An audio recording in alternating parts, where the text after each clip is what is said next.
नमस्कार दोस्तों, आज ये हमारे अर्थशास्त्र की क्लास 2 है और पहली क्लास में आपने देखा कि किस प्रकार से इतने महत्वपूर्ण प्रश्न की जो टॉप 50 वाली वो फर्स्ट क्लास थी, वो फर्स्ट क्लास वाकई में फर्स्ट थी और बहुत ही महत्वपूर्ण प्रश्न उसमें लिए गए थे।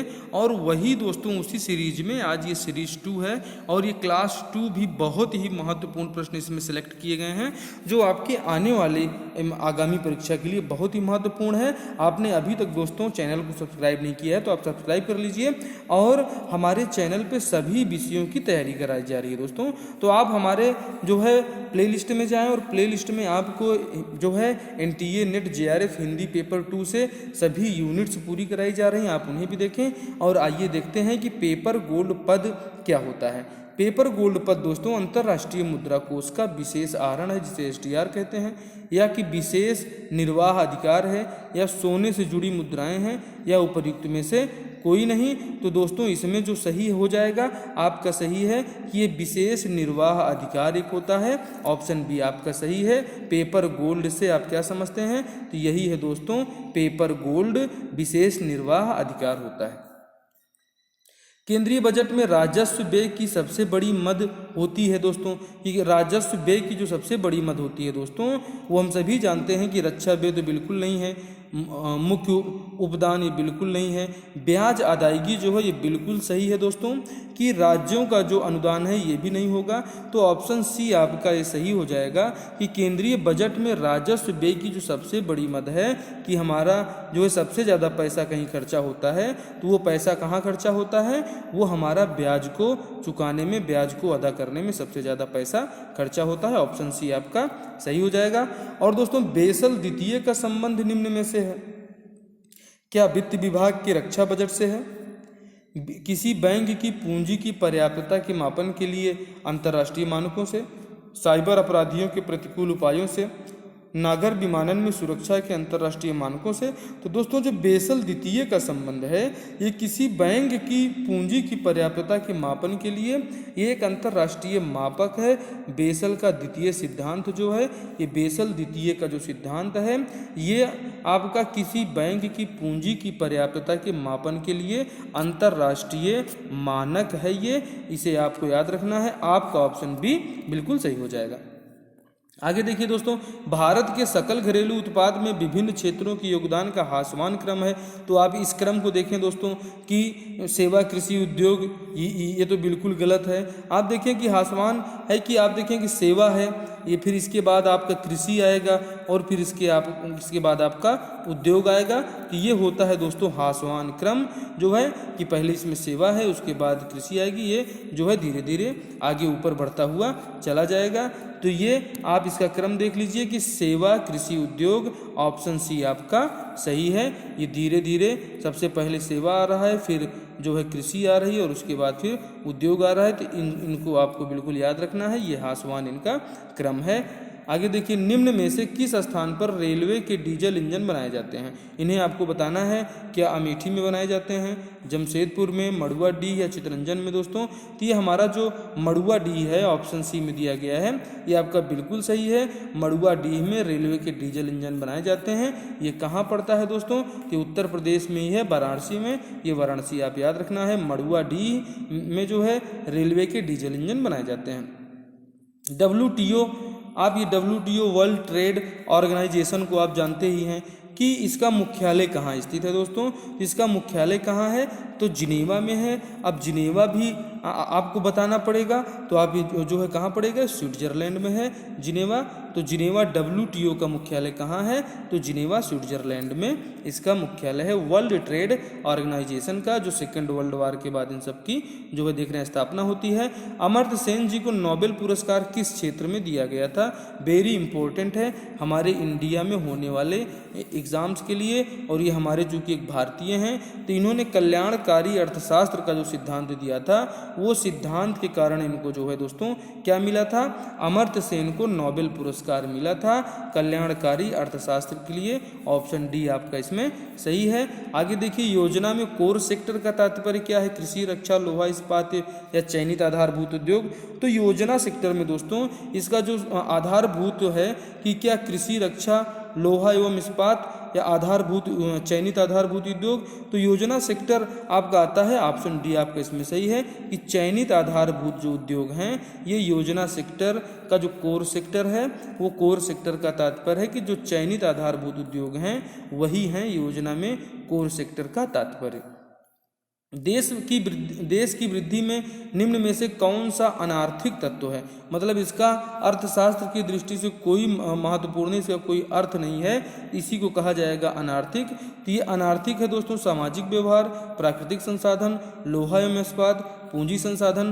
तो दोस्तों देश की वृद्धि में जो अनार्थिक तत्व है वो तत्व कौन सा है, ये ऑप्शन ए है दोस्तों। ये ऑप्शन ए को आप देखें कि ये अनार्थिक तत्व है, जबकि पूंजी संसाधन, लोहा इस्पात एवं प्राकृतिक संसाधन ये सब देश की वृद्धि में जो है ये एक आर्थिक तत्व हैं जो विकास के लिए बहुत ही महत्वपूर्ण है, लेकिन ये जो है महत्वपूर्ण नहीं है। सामाजिक व्यवहार से देश की वृद्धि में निम्न में से कौन सा अनार्थिक तत्व है, तो अनार्थिक तत्व व्यवहार का अर्थशास्त्र में कोई मतलब नहीं है। हाँ संसाधन चाहिए, लोहा इस्पात चाहिए, पूंजी संसाधन होना चाहिए, ये आपका सही हो जाएगा जो है। तो इसमें जो सबसे ज़्यादा ज़रूरी चीज़ है कि जो नहीं चाहिए वो ये वाला चीज़ नहीं चाहिए। आपसे पूछा गया है कि अनार्थिक तत्व कौन सा है, तो ये अकेला अनार्थिक तत्व है और बाकी सब ये आर्थिक तत्व हैं, ये महत्वपूर्ण है, इन्हें आप बिल्कुल याद रखें। आगे देखिए कि देश की वृद्धि में ये अनार्थिक तत्व, इसको आप देख चुके हैं कि ऑप्शन ए इसमें दिया गया है कि ऑप्शन ए आपका इसमें सही है। सामाजिक व्यवहार दोस्तों देखिए यहाँ पे आपका ऑप्शन ए दिया गया है, इसको आपको बिल्कुल गलत मानना है, ये सही नहीं है। सही क्या है इसमें, हमने आपको पहली स्लाइड में बताया कि ऑप्शन ए इसका सही है कि यही अनार्थिक तत्व है ऑप्शन ए, ठीक है। और बाकी ये सब आर्थिक तत्व हैं, ये महत्वपूर्ण है, इन्हें आपको याद रखना है। योजना अवकाश का अवधि का संबंध निम्न में से है, तो निम्न में से किस में है, योजना अवकाश कब हुआ था दोस्तों, तो इसकी 1966 से 69 के दौरान, 1967 से 70 के दौरान, 1978 से 81 या 1965 से 68। तो दोस्तों ये जो दौर था यही दौर वो है, ऑप्शन बी में आपको दिया गया है कि योजना अवकाश 66 से 69 तक का जो पीरियड है ये योजना अवकाश का पीरियड है, इसे आप बिल्कुल याद रखिए। ऑप्शन बी आपका सही हो जाएगा। और एम नरसिम्हन समिति का संबंध जो है निम्नलिखित सुधारों में से है, बैंकिंग सुधार, कराधान सुधार, पंचायती राज सुधार या भाषाई आधार पर राज्यों का पुनर्गठन। तो भाषाई आधार पर राज्यों का पुनर्गठन पहला कोई हुआ था तो आप सब जानते हैं कि आंध्र प्रदेश है, जिसमें रामालल्लू जी की 56 दिनों के बाद जो है ये लगातार भूख हड़ताल पर बैठे रहे और उसी हड़ताल में 56वें दिन इनकी मृत्यु हो गई थी। और उसके बाद देखिए कि पहला भाषाई आधार पर राज्य का गठन हो गया था, वो था आंध्र प्रदेश। और जो एम नरसिम्हन समिति का संबंध है वो संबंध किससे है, तो बैंकों में सुधार से, मतलब बैंकिंग सुधार से संबंध है नरसिम्हन समिति का। ऑप्शन ए आपका इसमें बिल्कुल करेक्ट हो जाएगा। आगे आइए देखते हैं कि अगला प्रश्न हमारा कौन सा है कि भारत में भारतीयों द्वारा 1881 में प्रबंधित व संचालित पहला बैंक कौन सा है। तो दोस्तों पहला बैंक हमारा कौन सा हो जाएगा कि ये अवध कमर्शियल बैंक जो है, क्योंकि अवध उस समय एक बहुत ही संपन्न और अंग्रेजों की सेना में सबसे ज़्यादा सिपाही थे, इसी अवध के थे। 75,000 से ज़्यादा सिपाहियों ने जो है जब अवध का अधिग्रहण हुआ लाल डलहौजी ने किया, तो जो है ये अवध का जो है यहाँ के 75,000 सिपाही विद्रोही हो गए थे और वो सीधे जाके मिले जो है सीधे अवध से कहाँ, दिल्ली जाके पहुँचे और इन्होंने जो है विद्रोह किया। तो ये विद्रोह वाली क्लास भी 1857 का स्वतंत्रता संग्राम आप हमारा जरूर देखें। और चैनल को आपने अभी तक सब्सक्राइब नहीं किया है तो आप इसको लाइक भी करिए और सब्सक्राइब भी करिए। और भारत का जो पहला बैंक है वो ऑप्शन सी आपका सही हो जाएगा, जो भारतीयों द्वारा संचालित था। इसके प्रबंधक भी भारतीय थे और इसके संचालक भी भारतीय थे। तो पहला बैंक कौन था, अवध कमर्शियल बैंक। भगवान राम की जन्मभूमि अयोध्या का वो क्षेत्र जहाँ पे अब राम मंदिर निर्माण हो रहा है। आइए आगे देखते हैं कि भारत में आर्थिक उदारीकरण कब शुरू हुआ। तो ये आर्थिक उदारीकरण आपसे पूछा जा रहा है। औद्योगिक लाइसेंस नीति में वास्तविक बदलाव के साथ, भारतीय रुपये में वास्तविक परिवर्तनीयता के साथ, प्रत्यक्ष विदेशी निवेश में कार्यविधिक औपचारिकताएं पूरी करने के साथ, या कि कर दरों में महत्वपूर्ण कटौती के साथ। तो जो आर्थिक उदारीकरण का दौर है दोस्तों। ये औद्योगिक लाइसेंस नीति में वास्तविक बदलाव के साथ शुरू होता है और ये जो बदलाव होते हैं ये दौर रहता है 1991 का, जहाँ से हमारी अर्थव्यवस्था में एक जो है तेजी आना प्रारंभ होती है। ठीक है दोस्तों, आगे देखिए, बहुत ही महत्वपूर्ण क्लास है।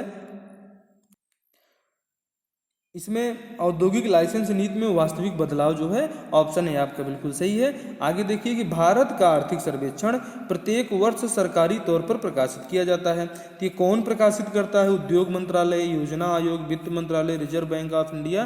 तो दोस्तों ऑप्शन सी आपका इसमें बिल्कुल सही है कि जो भारत का आर्थिक सर्वेक्षण है वो प्रत्येक वर्ष सरकारी तौर पर प्रकाशित किया जाता है वित्त विभाग का।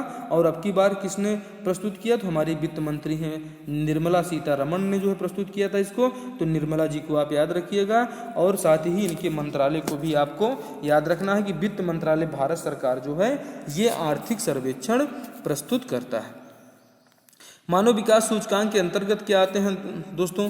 साक्षरता दर, जन्म के साथ आयु संभाविता, और इसके बाद जो इसका तीसरा तत्व आपसे पूछा जा रहा है तो तीसरा तत्व आपका ऑप्शन सी हो जाएगा। सकल घरेलू उत्पाद जो है वो हमारा क्या हो जाएगा? मानव विकास सूचकांक के लिए बहुत ही आवश्यक है। अगर आपने दोस्तों हमारी इसके पहले वाली अर्थशास्त्र की पहली क्लास, इसकी जो फर्स्ट क्लास है वो आपने नहीं देखा है, वो टॉप 50 प्रश्न उसमें भी लिए गए हैं दोस्तों। वो 50 प्रश्न ऐसे हैं कि आप ये 50-50 करके आप ये जो है सैकड़ा लगाइए और सैकड़ा आप शतक लगाएंगे तो जरूर ही अर्थशास्त्र आने वाले प्रश्न आपकी परीक्षा में आपको सफलता दिलाएंगे। दोस्तों आप इन्हें जरूर देखें, इसके पहले वाली भी क्लास अर्थशास्त्र की एक बार देखें। आपको इन प्रश्नों, बहुत ही महत्वपूर्ण प्रश्नों की श्रृंखला है, आप बिल्कुल बने रहें क्लास पे। और देखिए कि मानव विकास सूचकांक के अंतर्गत आते हैं क्या? तो इसमें साक्षरता दर और जन्म मृत्यु के समय आयु संभाविता के साथ में सकल राष्ट्रीय उत्पाद भी आता है, इसे आपको याद रखना है।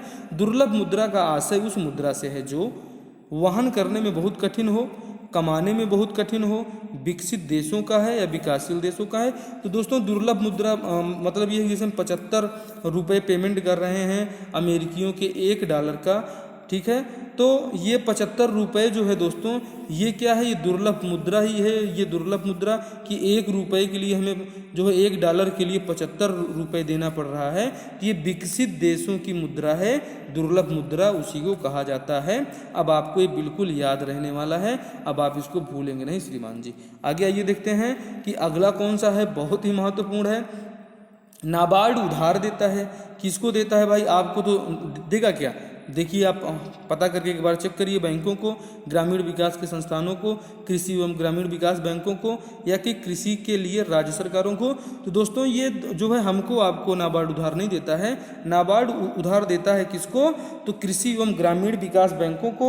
और इनसे हम लोग प्राप्त करते हैं ये इन पैसों को जो हम कृषि एवं ग्रामीण विकास बैंकों से मिलता है। ऑप्शन सी आपका सही है कि नाबार्ड उधारी देता है, ये हम लोगों को ना दे के सीधे कृषि एवं ग्रामीण विकास बैंकों को देता है, वहाँ से हम लोग ले सकते हैं।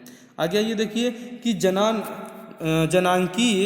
जनांकिकी में लिंगानुपात का संदर्भ क्या है? इसे आप देखिए कि ये जनांकिकी में लिंगानुपात का संदर्भ क्या है? एक देश में महिलाओं की संख्या, एक देश में पुरुषों की संख्या प्रति 1000 पुरुषों के साथ महिलाओं का अनुपात से है, या कि प्रति 1000 महिलाओं के साथ पुरुषों का अनुपात है। तो इसमें दोस्तों जो है ये जनांकिकी जो है इसमें लिंगानुपात का मतलब है कि प्रति 1000 पुरुषों के साथ महिलाओं का जो अनुपात है वही जनांकिकी कहा जाता है। इसे आप याद रखिए, ये लिंगानुपात है। आगे आइए देखते हैं अगला प्रश्न कौन सा है कि सामान्य रूप से मुद्रा नीति का प्रधान लक्ष्य क्या है? मुद्रा नीति का लक्ष्य आपसे पूछा जा रहा है। तो सामान्य रूप से मुद्रा नीति का जो प्रधान लक्ष्य है, मुद्रा आपूर्ति का नियंत्रण करना, निजी बैंकों का नियंत्रण करना, शेयर बाजार का नियंत्रण करना, बहुमूल्य धातु बाजार का नियंत्रण करना। तो ऑप्शन ए आपका इसमें सही हो जाएगा दोस्तों कि मुद्रा आपूर्ति का नियंत्रण करना जो है ये है सामान्य रूप से मुद्रा नीति का प्रधान लक्ष्य, यही है। आगे देखिए भारत सरकार की आय का सबसे बड़ा स्रोत क्या है दोस्तों? आपको ये स्रोत बताना है। रेलवे है, उत्पाद कर है, बिक्री कर है, प्रत्यक्ष कर है। तो दोस्तों ये जो उत्पाद कर होते हैं आपका ऑप्शन बी में दिया गया है, ये उत्पाद कर जो है ऑप्शन बी ये भारत सरकार की आय का सबसे बड़ा स्रोत है, ये परीक्षा में पूछा गया है। और भूमि विकास बैंक निम्नलिखित का एक अंश है, किसका अंश है आपको बताना है? वाणिज्यिक बैंक का है। IDBI का है, नाबार्ड का है या सहकारी उधार ढांचा का है? तो दोस्तों ये जो सहकारी उधार ढांचा है, ये सहकारी उधार ढांचा है, इसी भूमि विकास, इसी का अंश है भूमि विकास बैंक सहकारी उधार ढांचा का अंश है। इसे अब आपको याद रख लेना है कि इनको सीधा कहाँ लिंक करना है, यहाँ पे लाके लिंक कर देना है। भूमि विकास निम्नलिखित का अंश है, तो इस सहकारी उधार ढांचा का अंश है। इसे आप ऑप्शन डी बिल्कुल याद रखें। 1991 की नई आर्थिक नीति का लक्ष्य क्या था? दोस्तों उदारीकरण, निजीकरण, भूमंडलीकरण, उपरोक्त सभी। तो ये सभी जो हैं, इसमें ऑप्शन डी आपका सही है कि ये सभी 1991 की आर्थिक नीति का लक्ष्य थे। इसी के बाद से हमारी अर्थव्यवस्था ने खुलापन आया और खुलापन का स्वरूप लिया।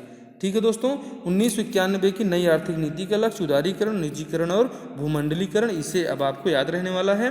भारतीय रुपए की विनिमय दर निर्धारित होती है, इसके पहले हम आपको भी बता रहे थे, संयुक्त राज्य अमेरिका के डॉलर से। जी हाँ बिल्कुल, कि एक जो है डॉलर में हमें 75 अपने अमूल्य रुपए देने पड़ते हैं। ये डॉलर से ही भारतीय रुपए की विनिमय दर निर्धारित होती है। आपका ऑप्शन ए सही हो जाएगा। अंग्रेजों ने गुलाम भले किया, लेकिन इनका पाउंड कहीं नहीं काम आया। और कुछ चयनित मुद्राओं के संबंध में ये भी गलत है। आपका जो सही हो जाएगा वो संयुक्त राज्य अमेरिका का डॉलर है। क्योंकि दोस्तों संयुक्त राज्य अमेरिका ने फर्स्ट वर्ल्ड वार और सेकेंड वर्ल्ड वार में अपनी स्थिति इतनी मजबूत कर ली कि दुनिया भर के लिए बॉस बन बैठा, और इन्हीं की मुद्रा जो है सभी देशों के द्वारा मान्य की गई। इसीलिए देखिए सब कुछ हमको डॉलर में लेना पड़ता है कि वही डॉलर है। ये युद्ध से बिल्कुल रिलेटिव है, इतिहास से इनका रिलेशन है कि कैसे इन्होंने जो है अपनी मुद्रा को इतना मजबूत किया। और जब हमारा देश कभी सोने की चिड़िया होता था, आप पुराने ज़माने में जो है कभी चांदी का सिक्का आप देखें तो आज जो एक चांदी का सिक्का होता था वो कम से कम 500 रुपये का है। दोस्तों चांदी का सिक्का जो पुराने ज़माने का है, नहीं अंग्रेज़ों के ही ज़माने का चांदी का सिक्का। सोचो कितनी जो है सिक्के अभी भी आपको गाँव में मिलेंगे चांदी के सिक्के, कि उस समय आज अगर उसका मूल्य आप जो सोनार की दुकान पे लेने जाए तो 500 रुपये से कम नहीं होगा। और उस समय एक सिक्का था, ऐसे हजारों सिक्के लोग रखा करते थे अपने अपने घरों में। लेकिन हमारी सोने की चिड़िया तो उड़ गई है दोस्तों। और उड़ाया किसने? इसमें भी इन्हीं लोगों का हाथ है। ये संयुक्त राज्य अमेरिका की जो है सेकेंड वर्ल्ड वार में हस्तक्षेप से तो हम लोग आज़ाद हुए। फर्स्ट वर्ल्ड वार में भी इनकी बहुत बड़ी भूमिका थी। ठीक है दोस्तों, तो ये इतिहास से जुड़ा हुआ है। इतिहास एक बार आप जरूर पढ़िए और इतिहास वाली क्लासेज आप हमारी जरूर देखें। आपको बहुत अच्छे से समझाया गया है, वास्तविक और सत्य पहलुओं से जोड़ा गया है, जो कि बेहद इंपॉर्टेंट है। तो भारत का जो रुपया है इसकी विनिमय दर जो निर्धारित होती है वो संयुक्त राज्य अमेरिका के डॉलर से होती है। ये महत्वपूर्ण हो जाता है। आगे देखते हैं, किसी देश की प्रति व्यक्ति आय प्राप्त की जाती है, कहाँ से प्राप्त की जाती है? जनसंख्या से, राष्ट्रीय आय से, राष्ट्रीय आय एवं जनसंख्या दोनों से, या इनमें से कोई नहीं? तो ऑप्शन सी हमारा सही हो जाएगा कि प्रति व्यक्ति आय जो प्राप्त की जाती है राष्ट्रीय आय एवं जनसंख्या दोनों से। ऑप्शन सी आपका बिल्कुल सही हो जाएगा। ये सब प्रश्न पूछे गए हैं दोस्तों, आप इन्हें जरूर जो है एक दो बार इसका आप रिवीजन करिए। और आप इसके बाद परीक्षा हाल में जाएंगे तो जब ये प्रश्न आपको मिलेंगे तो आपके सीधे दिमाग में ये क्लिक कर जाएगा कि हमने इसको स्मार्ट स्टडी क्लासेस 77 पर पढ़ा है और ये बिल्कुल ही महत्वपूर्ण है। भारत के लिए किस देश से सर्वाधिक द्विपक्षीय सहायता आती है? तो दोस्तों ये जापान जो है, जापान एक समय एक ऐसा देश था कि आप विश्व इतिहास वाली हमारी क्लास पढ़ें कि जो रसिया आज इतना होशियार बन रहा है, इसको 1904-5 में जापान ने ऐसा लताड़ा था कि इसको युद्ध में हरा दिया था। और जब ये ट्रांस साइबेरियन रेल मार्ग बना रहा था जहाँ पे 12 टाइम जोन पड़ते हैं, तो ये रूस से जो है आप देखिए मॉस्को इसकी राजधानी है, मॉस्को से ये यूरोप से लेकर सीधे जापान तक पहुँचने के लिए इतने बड़े क्षेत्र में 12 टाइम जोन इस रेल लाइन में आते हैं। और ये रेलवे लाइन ट्रांस साइबेरियन, आप विश्व इतिहास की क्लासेस हमारी जरूर देखें, बहुत ही महत्वपूर्ण है और बहुत अच्छी जानकारी आपको लगेगी, बहुत मजा आएगा। और इतिहास ही नहीं, सभी विषयों को रिलेशन करने का, एक दूसरे में रिलेट जोड़ने का आपको अच्छा अवसर मिलेगा और जिससे चीज़ें आपके समझ में आने लगेंगी। तो भारत के लिए किस देश से आती है? तो ये दोस्तों ये वही जापान है जहाँ पे सेकेंड वर्ल्ड वार के समय में अमेरिका ने हिरोशिमा और नागासाकी पर 6 और 9 अगस्त पर परमाणु बम गिरा के सेकेंड वर्ल्ड वार को उसने समाप्त कर दिया था। इससे सभी देश डर गए और सभी देशों ने आत्मसमर्पण कर दिया और सेकेंड वर्ल्ड वार खत्म हो गया। तो ये वही जापान है कि इसके बाद से जापान का निशस्त्रीकरण कर दिया गया। ये इतिहास की बहुत महत्वपूर्ण क्लासों में इसको आपको बताया गया है कि जापान जो है ये सर्वाधिक द्विपक्षीय सहायता अभी भी कहीं से आती है, तो जापान से आती है। ऑप्शन बी आपका बिल्कुल सही है। सापेक्ष निर्धनता का आधार क्या है दोस्तों? दिवालियापन, व्यापार चक्र, जीवन की न्यूनतम आवश्यकताएं, आर्थिक असमानताएं। तो जो आर्थिक असमानताएं हैं ये डी आपका इसमें सही हो जाएगा। ये सापेक्ष निर्धनता का आधार क्या है? आर्थिक असमानता जो है। आपने दोस्तों चैनल को बिल्कुल अभी तक सब्सक्राइब नहीं किया तो आप इसको सब्सक्राइब कर लीजिए और अपने दोस्तों में शेयर जरूर करिए। ये बहुत ही महत्वपूर्ण क्लास है जो आपकी परीक्षा के लिए इम्पोर्टेंट है। आगे आइए देखते हैं दोस्तों, भारत की 9वीं पंचवर्षीय योजना की अवधि आपसे पूछी जा रही है। ये कब है? 1992-97, 1997 से 2002, 90 से 95, 2012 से 17। तो दोस्तों ऑप्शन बी आपका सही हो जाएगा कि 1997 से 2002 तक जो है हमारी ये 9वीं पंचवर्षीय योजना चलाई गई थी। आपका ऑप्शन सही है बी। भारत में नोट निर्गमन प्रणाली आधारित है, किस पे आधारित है? आनुपातिक कोष प्रणाली पर, न्यूनतम कोष प्रणाली पर, स्थिर विमीय प्रणाली पर या कि पूर्ण परिवर्तनशीलता प्रणाली पर?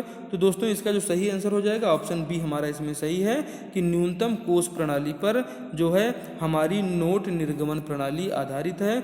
न्यूनतम कोष प्रणाली, भाई हमारे देश में मशीनें हैं, नासिक में ये सब कुछ छप रहा है, हम चाहें तो कितना भी पैसा वहाँ से छपवा लें, लेकिन ऐसा नहीं है। जब आप अर्थशास्त्र की हमारी विस्तृत क्लासेस देखें आपको उसमें सारी चीज़ें मिलेंगी कि नोट की मशीन होते हुए भी जो लोग छापने की कोशिश करते हैं उल्टा सीधा, वो पकड़े जाते हैं, जो गैर कानूनी माना जाता है। तो न्यूनतम कोष प्रणाली पर आधारित है नोट जारी करने की प्रणाली। ठीक है दोस्तों, आगे देखिए कि निम्न में से कौन केंद्रीय सरकार द्वारा लगाया जाता है, उससे प्राप्त आय को केंद्र और राज्य में जो है विभाजित किया जाता है। निम्न में से कौन सा केंद्रीय कर है दोस्तों? ये जो है कर है, ये कर कौन लगाता है, लेकिन उसमें दोनों को विभाजन होता है। तो आपके जो केंद्रीय उत्पाद कर है दोस्तों, ये केंद्रीय उत्पाद कर ये जो है केंद्र सरकार द्वारा लगाया। निम्न में से कौन केंद्रीय सरकार द्वारा लगाया जाता है? कौन से मतलब ये आपको 4 ऑप्शन में दिए गए, ये कर हैं, आयात शुल्क, निगम शुल्क, यानी में से कोई नहीं। तो दोस्तों केंद्रीय उत्पादन कर जो है ये लिया जाता है और इसके लिए इसमें बंटवारा केंद्र और राज्य दोनों में होता है। भारत में औद्योगिक वित्त का स्रोत नहीं है। अब आपको बताना है कौन सा स्रोत नहीं है। तो जो नाबार्ड है दोस्तों, ये औद्योगिक वित्त का स्रोत नहीं है। इसे आपको बिल्कुल याद रखना है कि भारत में कौन सा औद्योगिक वित्त का स्रोत नहीं है।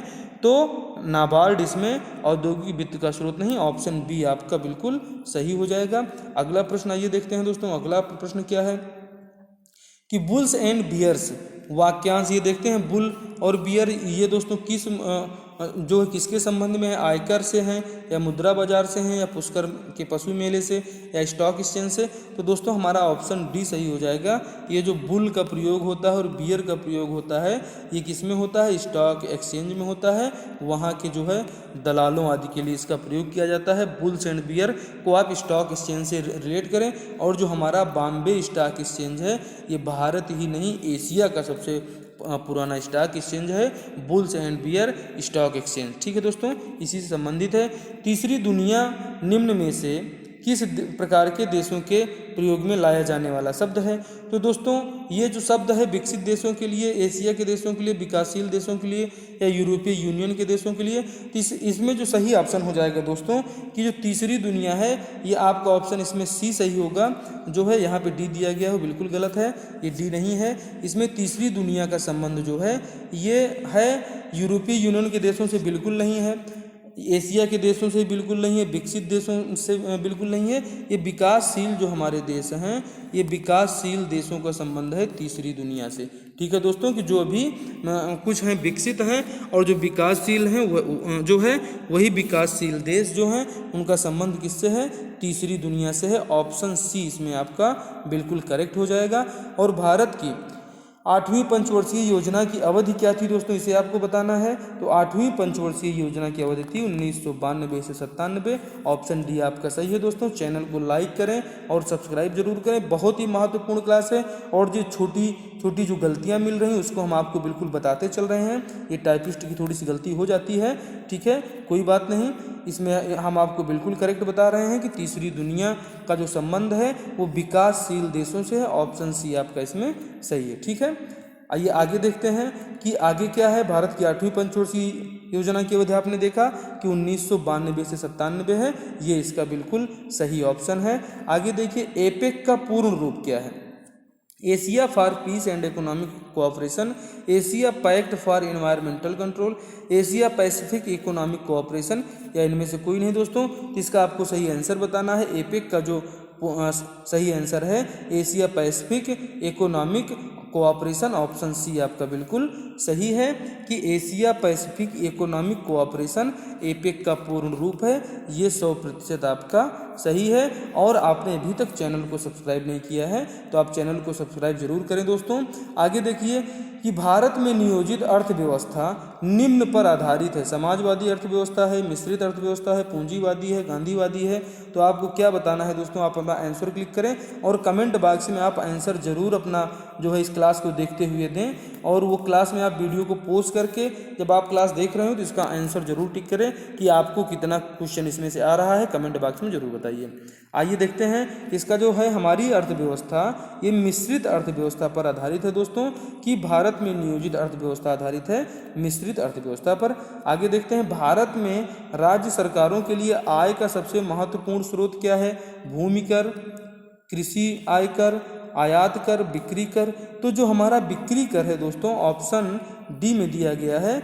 ये बिक्री कर जो है भारत में सरकारों के द्वारा आय का सबसे महत्वपूर्ण स्रोत है, डी बिक्री कर, ठीक है। ऑप्शन डी आपको याद रख लेना है। आगे देखते हैं ब्याज दर नीति किसके अंतर्गत आती है। तो दोस्तों ये मौद्रिक नीति के अंतर्गत आती है। ब्याज दर नीति जो है ये राजकोषीय या कि औद्योगिक नीति नहीं है, ये मौद्रिक नीति है, ब्याज दर की नीति। ऑप्शन ए आपका बिल्कुल सही है। ब्याज दर नीति मतलब मौद्रिक नीति, ठीक है। कृषि पदार्थों के न्यूनतम समर्थन मूल्य के बारे में निम्न में से अनुशंसा करता है नीति आयोग, कृषि मंत्रालय, कृषि लागत एवं मूल्य आयोग, या इनमें से कोई नहीं। तो ऑप्शन सी आपका इसमें सही है। जो हमारा कृषि लागत एवं मूल्य आयोग है ये कृषि पदार्थों के न्यूनतम समर्थन मूल्य के बारे में अनुशंसा करता है कि अगली कौन सी वस्तु में जो है समर्थन मूल्य सरकार को देना चाहिए। चूँकि वस्तु बहुत ज़्यादा महत्वपूर्ण है और दाम उतना नहीं उसका मिल रहा है तो सरकार उसमें सहयोग हमारे किसानों को प्रदान करती है। वही सहयोग जो है समर्थन मूल्य के रूप में जो प्रदान किया जाता है। तो कृषि लागत एवं मूल्य आयोग जो है न्यूनतम समर्थन मूल्यों के बारे में अनुशंसा करता है। बैंक दर आपसे पूछ लिया जाता है, कई बार पूछा गया है दोस्तों कि ब्याज की दर जो रिजर्व बैंक व्यावसायिक बैंकों से लेता है। जी हाँ बिल्कुल सही है। रिजर्व बैंक व्यावसायिक बैंकों के प्रथम श्रेणी के बिलों की पुनर्कटौती करता है, ये भी बैंक दर से रिलेटिव है। स्वीकार्य प्रतिभूतियों पर ऋण देता है और बैंक दर में परिवर्तन साख नियंत्रण का उपाय है। ये सभी जो तथ्य हैं दोस्तों ये तीनों तथ्य बैंक दर के लिए बिल्कुल सत्य हैं। इसमें ऑप्शन डी आपका सही हो जाएगा कि सभी कथन जो हैं ये सत्य हैं। ये जो है तीनों चीज़ें कि ब्याज दर जो रिजर्व बैंक व्यावसायिक बैंकों से लेता है, बैंक दर आप उसको जानते हैं, और रिजर्व बैंक व्यावसायिक बैंकों के प्रथम श्रेणी के बिलों की पुनर्कटौती करता है, ये भी सही है बैंक दर के परिप्रेक्ष्य में। स्वीकार प्रतिभूतियों का ऋण देता है वह बैंक दर में परिवर्तन साख नियंत्रण का उपाय है, ये इसके लिए सही है। ऑप्शन डी आपका बिल्कुल सही है। नरसिम्हन रिपोर्ट का संबंध किसके पुनर्गठन से है, ये आपको बताना है। आइए देखते हैं कि आयकर, विक्रय कर, बैंकिंग संस्थान, बीमा। तो नरसिम्हन रिपोर्ट का जो किसके पुनर्गठन से है दोस्तों कि हमारे जो बैंकिंग संस्थान हैं ये बैंकों के पुनर्गठन से संबंधित है नरसिम्हन रिपोर्ट, ये महत्वपूर्ण हो जाती है। आइए अगला प्रश्न देखते हैं। भारत का सकल घरेलू उत्पाद कई बार पूछा गया है, इसके बारे में आपको बताना है कि भारत में उत्पादित सभी अंतिम वस्तुओं एवं सेवाओं का सकल मूल्य विदेशों से प्राप्त शुद्ध आय, ये भारत का सकल घरेलू उत्पाद है, या कि केंद्र व राज्य सरकार द्वारा प्राप्त आय ये है, या कि देश में अंतिम उत्पादित वस्तुओं एवं सेवाओं का मूल्य। तो दोस्तों यह आपका ऑप्शन सी बिल्कुल सही हो जाएगा कि भारत का सकल घरेलू उत्पाद होता है देश में उत्पादित अंतिम वस्तुओं एवं सेवाओं का सकल मूल्य ही सकल घरेलू उत्पाद है। आगे देखिए दोस्तों, प्रधानमंत्री मुद्रा योजना के अंतर्गत किशोर बकेट की ऋण सीमा, उनको लोन देने की सीमा कितनी है? तो वो लोन देने की सीमा दोस्तों, ऑप्शन ए आपका बिल्कुल सही है, वो है 50,000 रुपये। ठीक। मिशन इंद्रधनुष का संबंध किससे है? तो ये मिशन इंद्रधनुष का संबंध टीकाकरण से है दोस्तों, कि इसमें जो है उन सभी बीमारियों के लिए टीकाकरण, जो 7 बीमारियों के लिए लगाए जाते हैं, वो जो है टीकाकरण है मिशन इंद्रधनुष। इसका संबंध आप देख लिए हैं दोस्तों कि टीकाकरण से संबंधित है।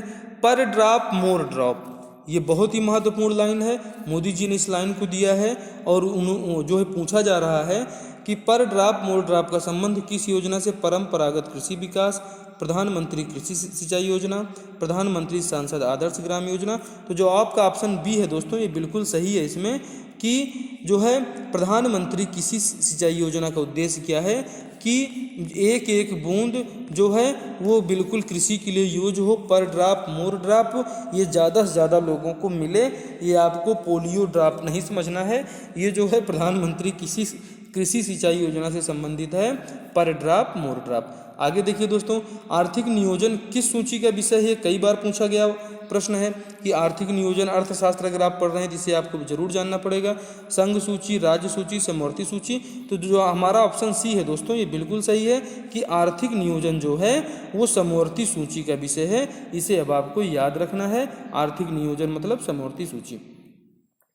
आगे देखिए, मौसमी बेरोजगारी संबंधित है। मौसमी बेरोजगारी कहाँ होती है? सार्वजनिक क्षेत्रों में, कृषि क्षेत्रों में, निजी क्षेत्रों में, इनमें से कोई नहीं दोस्तों। कृषि में आप देखें कि जो है अलग अलग मौसम में अलग अलग फसलें होती हैं, फिर खेत पूरी तरह से खाली हो जाता है, और जब खेत खाली हो जाएगा तो किसान को रोजगार कहाँ मिलेगा? उस समय किसान बेरोजगार रहता है, और जब किसान बेरोजगार रहेगा तो उसी को मौसमी बेरोजगारी का नाम अर्थशास्त्र में दिया जाता है।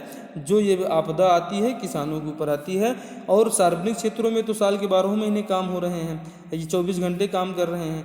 निजी क्षेत्रों में भी 24 आवर लोग वर्क अपने अपने हिसाब से 2 शिफ्टों में करवा रहे हैं। लेकिन कृषि क्षेत्र ऐसा है जो मौसम पर आधारित है, और ये मौसम जो है मौसमी बेरोजगारी इसमें आती है कृषि क्षेत्र में। आय की असमानता को कम करने, आय की असमानता को कम करने के लिए कौन सा कर सहायक है? विक्रय कर, निगम कर, आयकर या आयात कर? तो दोस्तों ये जो हमारा आयकर है, ये जो सरकारी कर्मचारियों से लिया जाता है, ये सरकारी कर्मचारियों से और विभिन्न संस्थानों से भी आयकर लिए जाते हैं। आप देखें कि दुकानदारों से भी कर लिए जाते हैं एक निश्चित जो है प्रॉफिट की सीमा पार करने के बाद में। तो आपका जो आयकर है, इनकम टैक्स जो है, वो इनकम टैक्स आय की असमानता के लिए लगाया गया है। अब हम ये भी जान गए हैं कि जो सरकारी पेमेंट दे रहे हैं और इसमें जो है वापस लेने का जो इनका तरीका है वो कि इनको पेमेंट भी दो और दूसरे तरफ से इनसे वापस ले लो। तो ये है इनकम टैक्स, कि हमारी इनकम पर भी टैक्स जो है ले रहे हैं। और बहुत देशों में दोस्तों ये टैक्स बिल्कुल फ्री हैं, वहाँ पे इनकम पे टैक्स नहीं लिया जाता। वहाँ के उद्योग धंधे एवं व्यापार इतने ज़्यादा अग्रणी हैं कि वहाँ पे जो है सामान्य नागरिकों से कोई किसी प्रकार का टैक्स ही नहीं लिया जाता। आगे देखिए, निर्धनता किस प्रकार की समस्या है? आर्थिक, सामाजिक, बहुआयामी, राजनीतिक। तो दोस्तों निर्धनता जो है ये ऑप्शन सी हमारा सही हो जाएगा। निर्धनता एक बहुआयामी समस्या है, ये सामाजिक भी है, आर्थिक भी है, राजनीतिक भी है, हर प्रकार की समस्या है, इसीलिए इसे बहुआयामी समस्या कहा जाता है। निर्धनता इसी प्रकार की समस्या है। स्टार आप इस पर लगाइए, ये प्रश्न पूछा गया है और आपकी परीक्षा में जरूर पूछा जाएगा। दोस्तों ये टॉप 50 की क्लास 2 हमारी थी, और ऐसे ही जो है अर्थशास्त्र के हम टॉप प्रश्न आपके लिए लेके आएंगे। इसके साथ साथ में दोस्तों अगर आपने इसकी पहली क्लास नहीं देखी है तो पहली वाली भी क्लास देख लीजिए, और उसके बाद NTA नेट JRF आप देखें। संविधान अगर हिंदी से आप तैयारी कर रहे हैं, हिंदी से NTA नेट JRF का आपका सपना है तो आप हमारे चैनल पे पूरा कर सकते हैं। आपको यूनिट 1 से लेके यूनिट 10 तक के जो है सभी वीडियोस कराए जा रहे हैं। आप उन वीडियोस को देखें जिसमें आपको जो है आपको कहानियाँ भी पढ़ाई जा रही हैं, उपन्यास भी पढ़ाए जा रहे हैं और हिंदी साहित्य की विधाएं भी, आपको अलंकार संप्रदाय क्या होता है, रीति संप्रदाय क्या होता है, इन सब चीज़ों के बारे में आपको बताया जा रहा है। और हिंदी से किसी भी परीक्षा को आप देने जा रहे हैं तो हिंदी में आपको बिल्कुल डॉक्टर बनाने की ख्वाहिश है और ये आपके लिए साकार जरूर होगी। आइए, आप हमारे चैनल पे लगातार सभी विषयों की क्लासेस चल रही हैं, विज्ञान, कंप्यूटर, भूगोल, भारत का इतिहास, विश्व का इतिहास, अर्थशास्त्र, पर्यावरण, सामान्य विज्ञान, सभी क्लासेस को लें। और दोस्तों, आपने अभी तक चैनल को सब्सक्राइब नहीं किया है तो स्मार्ट स्टडी क्लासेस को आप जरूर सब्सक्राइब करिए, हमारा उत्साह बढ़ाइए और हम आपके लिए ऐसे ही महत्वपूर्ण क्लासेस लेके आते रहेंगे। और आपको अगर इन क्लासों को देखते हैं तो ज़रूर एक दिन जो है आप परीक्षा में सफलता पाने वाले हैं। आप इन सभी जितने वीडियोज़ आपको 225 से प्लस प्रैक्टिस सेट और क्लासेस चैनल पे आपको मिलेंगी। अगर आपने ये इतनी क्लासेस को देख लिया तो आप समझिए कि परीक्षा में जाकर बैठिए और कोई भी किताब पढ़ने की आवश्यकता नहीं है, आप क्वालिफाई मार्क लेकर आ रहे हैं, इसमें कोई शक नहीं होगा। ये जो है पूरी तरह से गारंटेड है, 100% सफलता आपको मिलेगी ही मिलेगी। आप इन वीडियो को पूरी तरह से देखें और दिमाग में सभी प्रश्नों को बिठाएं और ये बिल्कुल याद कराने वाली क्लासेस हैं। आपसे मिलते हैं आगे वाली बहुत ही महत्वपूर्ण क्लासेस चल रही हैं दोस्तों। आप हमारे चैनल पे सभी विषयों का रिवीजन भी करते रहें और नवरात्रि का दिन चल रहा है। आप ये जो है प्रण करें कि हमें एक नौकरी तो लेना है, लेकिन समाज में जिस प्रकार से लोग बुराइयों को बढ़ावा देते जा रहे हैं और अच्छाइयाँ विलीन होती जा रही हैं कि जो है बेगुनाह और जो है बिना कुछ पुरानी रंजिश की वजह से ज़मीनी रंजिश में भी लोगों को फंसा दिया जा रहा है और बलात्कार जैसे बहुत बड़े बड़े मुकदमे लगा दिए जा रहे हैं, हत्या के प्रयास के मुकदमे लगा दिए जा रहे हैं। तो इन मुकदमों से दोस्तों हमें अपने समाज को बचाना है और हम ये निवेदन करेंगे भारत सरकार से कि जो है सत्य के परीक्षण की भी कोई एक जो है अच्छी सी प्रणाली लाई जाए और सभी मामलों में नार्को टेस्ट वगैरह आदि सब कराए जाएँ, जिससे कि बेगुनाह लोगों को बचाया जा सके। हमें न्याय व्यवस्था पर पूरा भरोसा है। आइए जो है माता रानी से अनुरोध करें कि सभी के साथ न्याय हो।